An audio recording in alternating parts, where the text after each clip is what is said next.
Diabetes, சக்கரை நோய். சொல்லும் போது எனக்கு பயமா இருக்கு. கேட்கும் போதும் பயமா இருக்குல்ல? கேட்கறதுக்கு உங்களுக்கு பயமா இருக்குல்ல? ஏன்னா இன்னைக்கு சக்கரை நோய் அந்த அளவுக்கு ஒரு ஆபத்தான நோயா வளர்ந்துருக்கு. ஃபேக்ட் என்னன்னா, ஒரு காலத்துல பணக்காரன் நோயின்னு சொல்லப்பட்ட சக்கரை வியாதி இன்னைக்கு அதிகமா எஃபெக்ட் பண்றதே ஏழை மக்களை தான். அட்லீஸ்ட் ஒரு குடும்பத்துல ஒருத்தருக்காவது இப்போ இந்த சக்கரை நோய் இருக்கு. சக்கரை நோய் ஒரு குறைபாடு தான். ஆனா அதனால வர நோய்கள் என்னன்னு பார்க்கலாமா?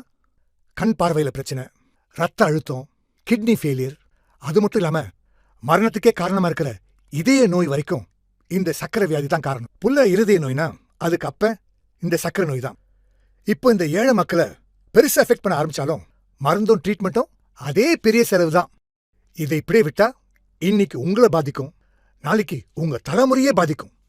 இப்படிப்பட்ட சக்கரை நோய்க்கு மருந்தே இல்லைங்கிறதுதான் கசப்பான உண்மை. இந்த சக்கரை வியாதி வந்தா வாழ்நாள் முழுக்க மருந்து சாப்பிட்டுக்கிட்டே இருக்கணும். சரி, இதுக்கு பத்தியம்னு பார்த்தா இந்த சக்கரை வியாதி சுத்தி ஒரே பயமும் குழப்பமாவே தான் இருக்கு. அப்படின்னா சக்கரை வியாதி வந்தாலே அவ்வளவுதான் பயப்படுறீங்களா? இனி அந்த பயமே வேண்டாம்.